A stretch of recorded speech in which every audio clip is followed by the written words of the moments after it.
고려, 충선왕 티벳으로 유배된 왕의 비극적 운명. 두 제국 사이에 낀 왕. 역사상 가장 기구한 운명을 타고난 왕을 아십니까? 두 번 왕위에 올랐지만 두 번 모두 쫓겨났고 결국 해발 3,700m 티벳 고원으로 유배되어 그곳에서 생을 마감한 왕. 바로 고려 제26대 왕, 충선왕입니다. 1308년 고려의 왕이었던 한 남자가 원나라 황제의 명령에 따라 티벳으로 향합니다. 그의 이름은 후에 왕겸으로 개명한 충선왕입니다. 왕궁에서 태어나 황제의 사위가 되었지만 결국 이국 땅 티벳 사쿠라 지역으로 유배되는 비극적 운명을 맞이하게 됩니다. 도대체 무슨 일이 있었던 걸까요? 왜 고려의 왕이 티벳까지 유배를 가야 했을까요? 오늘은 충선왕의 파란만장한 삶을 통해 고려가 원나라의 간섭 아래에서 어떻게 생존해야 했는지, 그리고 한 명의 왕이 두 제국 사이에서 어떤 선택을 해야 했는지 그 이야기를 들려드리겠습니다. 충선왕의 이야기를 이해하기 위해서는 먼저 13세기 후반 동아시아의 정세를 알아야 합니다. 1259년 고려는 몽골의 침략에 굴복하여 강화를 맺습니다. 그들의 자녀는 반은 고려인이고 반은 몽골인인 혼혈 왕족이 되었습니다. 1275년 고려 충렬왕과 원나라 쿠빌라이 칸의 딸 제국대장 공주 사이에서 한 아이가 태어납니다. 바로 오늘의 주인공. 그는 태어나는 순간부터 특별한 운명을 타고났습니다. 이때부터 고려는 사실상 원나라의 부마국, 즉 황제의 사위나라가 되었습니다. 고려의 왕들은 원나라 공주와 결혼해야 했고 고려의 왕세자이면서 동시에 원나라 황실의 외손자. 그의 핏줄에는 고려와 원나라가 모두 흐르고 있었습니다. 원나라 황실의 일원으로서 최고의 교육을 받았고 몽골어와 한문, 티베서까지 능통했습니다. 그는 단순한 왕세자가 아니라 동아시아 최고 수준의 국제적 지식인으로 자라났습니다. 1298년 23세가 된 왕에게 원나라 황실은 또 하나의 선물을 줍니다. 바로 쿠빌라이 칸의 증손녀인 개국대장 공주와의 혼인입니다. 이제 그는 고려 왕세자이자 원나라 황제의 부마, 즉 황실의 사위가 된 것입니다. 하지만 이 영광스러운 지위는 동시에 그를 올가매는 족쇄가 되었습니다. 그는 고려의 왕이 되어야 했지만 동시에 원나라 황실의 일원으로서 황제에게 충성해야 했습니다. 이 이중적 정체성이 그의 비극의 시작이었습니다. 1298년 8월 충선왕에게 기회가 찾아옵니다. 아버지 충렬왕이 그에게 왕위를 물려준 것입니다. 하지만 이것은 진정한 선의가 아니었습니다. 충렬왕은 여전히 실권을 쥐고 있었고 충선왕은 명목상의 왕에 불과했습니다. 하지만 충선왕은 달랐습니다. 이대로는 안 된다. 고려를 바꿔야 한다. 즉위하자마자 그는 파격적인 개혁을 단행합니다. 그의 개혁 의지는 불같았습니다. 첫째, 부패한 권문세족 숙청. 고려 말기 원나라의 후광을 등에 업고 권력을 휘두르던 친원 세력들이 있었습니다. 충선왕은 이들을 과감하게 제거하기 시작했습니다. 특히 아버지 충렬왕 시절 권력을 남용했던 환관과 측근들을 대거 숙청했습니다. 그는 고려의 낡은 관료 체제를 뜯어고치려 했습니다. 능력 있는 신진 관료들을 등용하고 부패한 구습을 타파하려 했습니다. 관직명을 충, 선, 애, 정 등 유교적 덕목을 강조하는 이름으로 바꾸었습니다. 충선왕은 학자 출신 왕이었습니다. 그는 만권당이라는 학술기관 설립을 구상하며 고려를 동아시아 문화의 중심지로 만들고자 했습니다. 하지만 그의 개혁은 너무 급진적이었습니다. 권력을 잃은 기득권 세력들이 반발했고 가장 큰 반발은 의외의 인물에게서 나왔습니다. 바로 그의 아버지 충렬왕이었습니다. 충렬왕은 아들이 자신의 측근들을 숙청하자 분노했습니다. 부자 간의 갈등은 점점 심해졌고 결국 충렬왕은 원나라의 아들을 고발합니다. 제 아들이 불효를 저질렀습니다. 왕위에서 끌어내려 주십시오. 원나라 성종은 충렬왕의 요청을 받아들였습니다. 1298년 12월 즉위한 지 단 8개월 만에 충선왕은 폐위됩니다. 개혁의 꿈은 산산조각 났고 그는 다시 원나라 대도로 쫓겨나야 했습니다. 첫 번째 왕위는 이렇게 허무하게 끝났습니다. 23세의 젊은 왕은 좌절했을까요? 아니었습니다.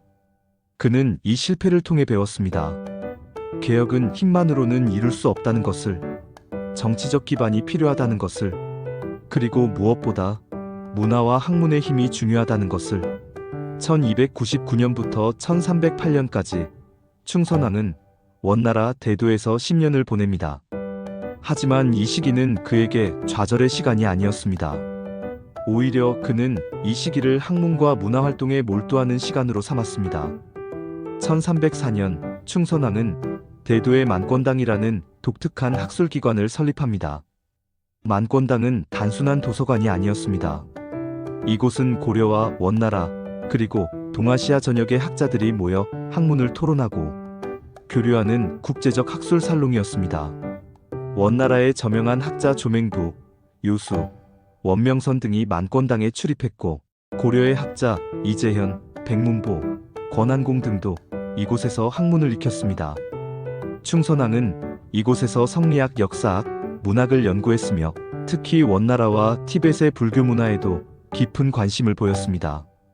그는 티베서를 익혔고 티벳 불교의 대가들과도 교류했습니다. 아이러니하게도 훗날 그를 티벳으로 유배 보내는 결정이 내려졌을 때 충선왕은 이미 티벳 문화에 대해 상당한 지식을 갖추고 있었습니다. 이 시기 충선왕은 단순히 폐위된 왕이 아니라 동아시아 지식인 사회의 중심인물로 자리 잡았습니다. 그는 책을 수집하고 학자들을 후원하고 문화교류를 촉진했습니다. 만권당은 고려 문화사에서 매우 중요한 위치를 차지합니다. 이곳에서 배운 고려의 학자들은 귀국 후 성리학을 고려에 본격적으로 전파했고 이는 후에 조선 건국의 사상적 기반이 되었습니다. 왕위를 잃었지만 충선왕은 문화적 유산을 남기고 있었던 것입니다. 정치적으로는 실패했지만 학문적으로는 성공하고 있었습니다. 이것이 충선왕의 놀라운 점입니다. 그는 역경을 기회로 바꿀 줄 아는 인물이었습니다. 1308년 7월 충선왕에게 두 번째 기회가 찾아옵니다. 그의 아버지 충렬왕이 사망한 것입니다. 원나라 무종은 충선왕을 다시 고려 왕으로 임명했습니다. 10년 만에 그는 다시 왕위에 올랐습니다. 이번에는 달랐습니다. 아버지라는 장애물이 사라졌고 그는 명실상부한 고려의 왕이 되었습니다. 충선왕은 즉시 개혁을 재개합니다. 그는 정동행성이 문소를 폐지하려 했습니다. 정동행성이 문소는 원나라가 고려를 감시하고 간섭하기 위해 설치한 기관이었습니다. 충선왕은 이 기관을 없애고 고려의 자주성을 회복하려 했습니다. 또한 그는 관제를 개혁하여 충, 선, 례, 정 등의 덕목을 강조하는 새로운 관직명을 도입했습니다. 부패를 척결하고 민생을 안정시키기 위한 정책들을 추진했습니다. 이번에는 10년 전과 달리 더 신중하게 접근했습니다. 만권당에서의 경험을 통해 그는 학자들과 네트워크를 구축했고 개혁의 지지 기반을 넓히려 노력했습니다. 하지만 문제는 그의 정치적 기반이 여전히 약했다는 것입니다. 고려 내부의 권문세족들은 충선왕의 개혁에 저항했고 원나라 조정에서도 충선왕을 불편하게 여기는 세력이 있었습니다. 특히 심왕 아난다와 그의 세력은 충선왕을 위험한 인물로 간주했습니다. 충선왕이 고려의 자주성을 강화하려 한다는 것은 곧 원나라의 통제에서 벗어나려 한다는 의미였기 때문입니다. 1310년 충선왕은 또다시 중대한 결정을 내립니다. 그는 왕위를 물려주고 자신은 상왕으로 물러난 것입니다. 이 아들이 바로 충수광입니다. 하지만 충선왕은 여전히 실권을 쥐고 있었습니다. 그는 상왕의 지위에서 고려의 실질적인 통치자로 군림했습니다. 이것이 원나라 조정의 신경을 건드렸습니다.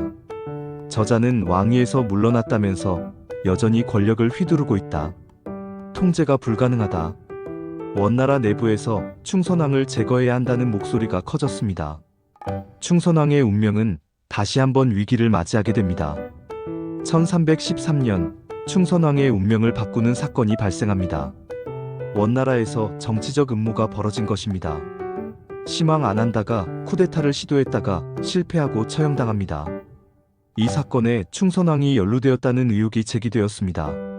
실제로 충선왕이 쿠데타에 가담했는지는 역사적으로 명확하지 않습니다. 하지만 당시 원나라 조정에서는 충선왕이 정치적으로 위험한 인물이라는 인식이 확산되었습니다.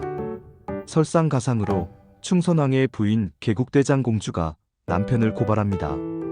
왕겸이 저에게 불경한 행동을 했고 정치적 음모에 가담했습니다. 부인의 배신.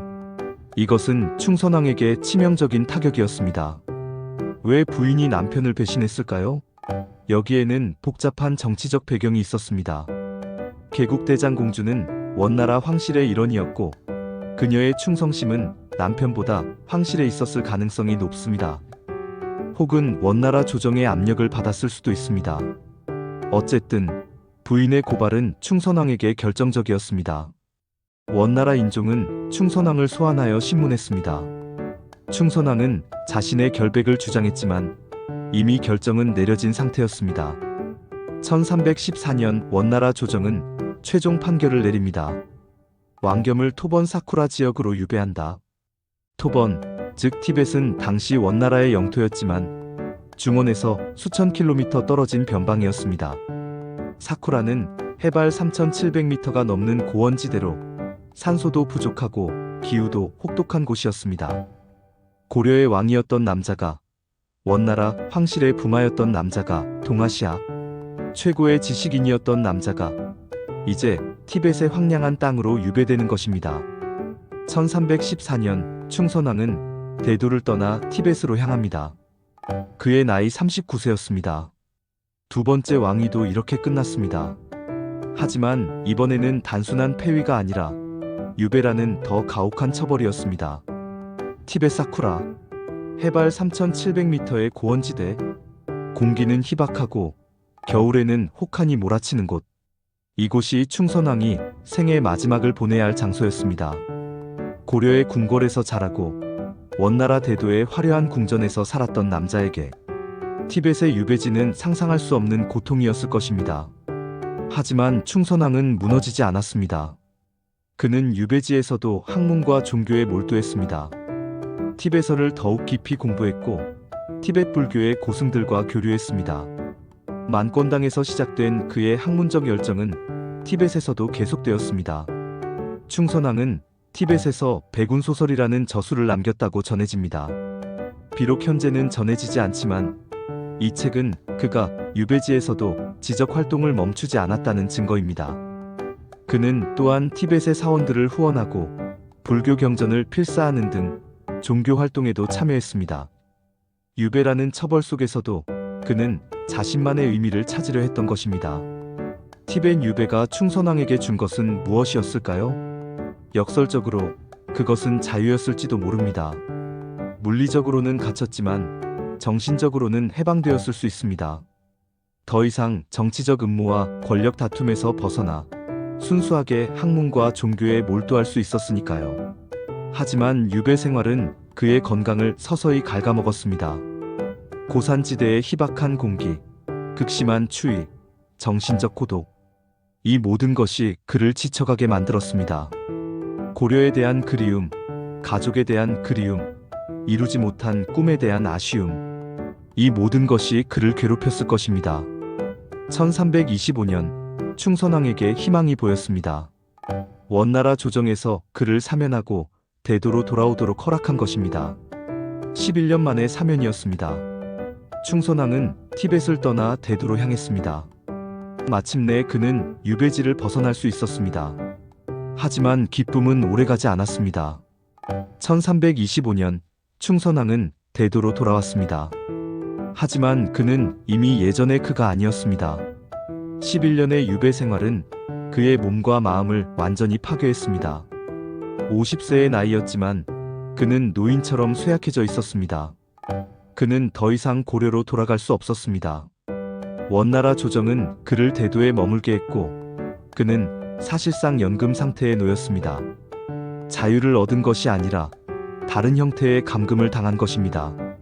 1325년 8월 충선왕은 원나라 대도의 한 궁전에서 병으로 사망합니다. 향년 50세였습니다. 두 번 왕위에 올랐지만 두 번 모두 쫓겨났고 티벳에 유배되었다가 결국 이국 땅에서 객사한 왕. 그의 시신은 고려로 돌아갔지만 그의 영혼은 평생 두 나라 사이를 떠돌아야 했습니다. 충선왕의 묘는 경기도 개풍군에 있는 덕능입니다. 지금은 북한 땅이 되어 직접 갈 수 없는 곳입니다. 남북분단이라는 또 다른 비극이 충선왕의 무덤까지 가로막고 있는 것입니다. 그가 진정으로 원했던 것은 무엇이었을까요? 화려한 무덤이 아니라 고려를 개혁하고 백성을 위하는 진정한 왕이 되는 것이었을 것입니다. 하지만 역사는 그에게 그 기회를 주지 않았습니다. 충선왕의 마지막 순간, 그는 무슨 생각을 했을까요? 어린 시절 고려의 궁궐을 떠올렸을까요? 만권당에서 학자들과 토론하던 시간을 그리워했을까요? 티벳의 설산을 바라보며 느꼈던 고독을 회상했을까요? 우리는 알 수 없습니다. 하지만 그가 마지막까지 자신의 신념을 지켰다는 것만은 확실합니다. 충선왕은 역사에서 어떻게 평가받고 있을까요? 그는 실패한 왕일까요? 아니면 시대를 앞서간 개혁자일까요? 조선시대 역사가들은 충선왕을 다소 부정적으로 평가했습니다. 고려사는 그를 두 번이나 왕위에서 쫓겨났고 아버지와 대립했으며 결국 유배되어 객사한 불운한 왕으로 기록했습니다. 하지만 현대의 역사학자들은 충선왕을 재평가하고 있습니다. 첫째, 그는 진정한 개혁 의지를 가진 군주였습니다. 충선왕의 개혁은 실패로 끝났지만 그의 의도는 분명했습니다.